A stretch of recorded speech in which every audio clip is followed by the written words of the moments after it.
పల్నాడు జిల్లా గురజాల తెలుగుదేశం పార్టీ కార్యాలయంలో గురజాల నియోజకవర్గంలోని మసీదుల్లో నమాజు చదివించే ఇమాం మౌజాన్లు ఎప్పటి నుండో ఆగిపోయిన తమ గౌరవ వేతనాలు మైనార్టీల ఆత్మీయ బంధువు ఎరపతినేని శ్రీనివాసరావు ప్రత్యేక శ్రద్ధ తీసుకొని అవి రావడానికి కృషి చేసినందుకు కృతజ్ఞతగా గురజాల శాసనసభ్యులు ఎరపతినేని శ్రీనివాసరావుని ముస్లిం సాంప్రదాయమైన చౌకం టోపీతో సత్కరించి ముఖ్యమంత్రి నారా చంద్రబాబు నాయుడు కూటమి ప్రభుత్వానికి కృతజ్ఞతలు తెలుపుతూ ప్రత్యేక దువా చేసి ధన్యవాదాలు తెలిపారు। ఈ సందర్భంగా గురజాల శాసనసభ్యులు ఎరపతినేని శ్రీనివాసరావు మాట్లాడుతూ 2014-2019 తెలుగుదేశం పార్టీ ప్రభుత్వ హయాంలో ముస్లిం సోదరులకు స్వర్ణ యుగంలా ఉండేదని, చంద్రబాబు నేతృత్వంలో ముస్లిం మైనార్టీల కోసం ఎన్నో సంక్షేమ పథకాలు అమలు చేసి వారి ఆర్థిక అభివృద్ధికి తోడ్పడడం జరిగిందని అన్నారు। రంజాన్ తోఫా, దుల్హన్, మైనార్టీ రుణాలు, విదేశీ విద్య, కుట్టు శిక్షణ మిషన్లు, చంద్రన్న భీమా, ఇమాం మౌజాన్లకు జీతాలు, కబరస్థాన్, ప్రహారీ గోడ నిర్మాణాలు, రంజాన్ నెలలో మసీదులు సుందరీకరించుకోవడానికి 10,000 చొప్పున అందించడం తదితర సంక్షేమ కార్యక్రమాలు మన నియోజకవర్గంలో అయితే షాదీఖానాల నిర్మాణాలకు, మదార్సా నిర్మాణాలకు, ఈద్గా నిర్మాణాలకు, కబరస్థాన్, ప్రహారీ గోడలకు నిధులు అందించడమే కాక భారతదేశంలో ఏ ఎమ్మెల్యే చేయని విధంగా హజ్కి వెళ్లే ముస్లిం సోదరులకు తన స్వంత డబ్బులు తలా ₹1,00,000 చొప్పున ఇచ్చి 43 మందిని పంపారని అన్నారు। అప్పుడు స్థలం ఇప్పించి దాన్ని షాదీఖాన కట్టించాం।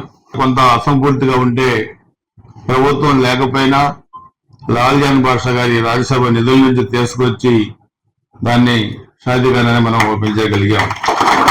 అదేవిధంగా మాచవరం కానీ, గురుజాల కానీ, తర్వాత దాచిపల్లి కూడా మనం స్థలం ఇచ్చి చేసాం। పిన్నెల్లి కూడా అక్కడ స్థలం ఇచ్చి నిధులు ఇచ్చాం। మొన్న కూడా దానికి 10 లక్షలు ఇచ్చాం, అది కూడా కంప్లీట్ చేయాలి। 40 లక్షలు ఇచ్చాం, దాన్ని కూడా కంప్లీట్ చేయబోతున్నాం।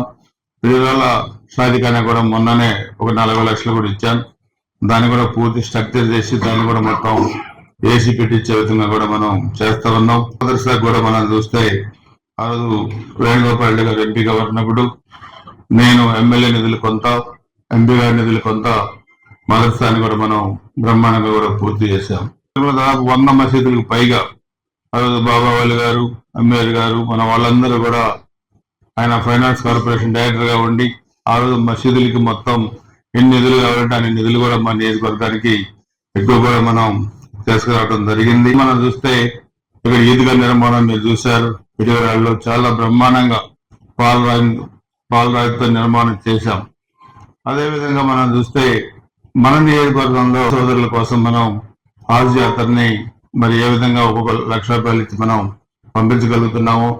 నాకు తెలిసింది భారతదేశంలో ఏ నియోజకవర్గంలో కూడా ఏ ఎమ్మెల్యే కూడా మరి ఎక్కడ కూడా ఇది చేయలేదు, ఎక్కడ అమలు కావట్లేదు।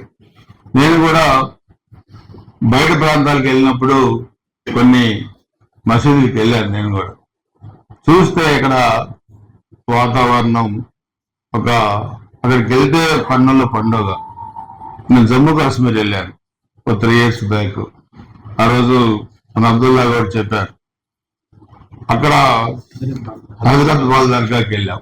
వాతావరణం అక్కడ నది చుట్టూ గ్రీనరీ, ఒక చారిత్రాత్మకమైన మసీదు, అక్కడికి వెళ్తే ఒక మంచి వాతావరణం, మనసు ఒక నిశ్చలంగా పవిత్రంగా అనిపించింది। చూస్తే మనం రాజస్థాన్ లో అజ్మీర్ దర్గాకి వెళ్ళాను, అక్కడ కూడా చూస్తే అక్కడ వాతావరణం గురజాల నియోజకవర్గాన్ని అభివృద్ధి చేయడం జరిగింది।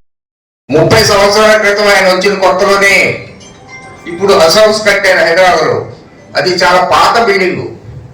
వారు నేను ఇద్దరం వెళ్ళి 94లో మరి గురజాల నియోజకవర్గం చాలా వెనకబడ్డ ప్రాంతం, చాలా మంది ముస్లిం సోదరులు ఉన్నారు, వాళ్ళు సరిగా మెయింటెనెన్స్ చేయలేదు మసీదులు కూడా, వాళ్ళకి మనం హెల్ప్ చేయాలని చెప్పని వారు అడిగిన వెంటనే కూడా అప్పుడు ఆ రోజే ఓ 3 మసీదులకు సంతకం పెట్టారు।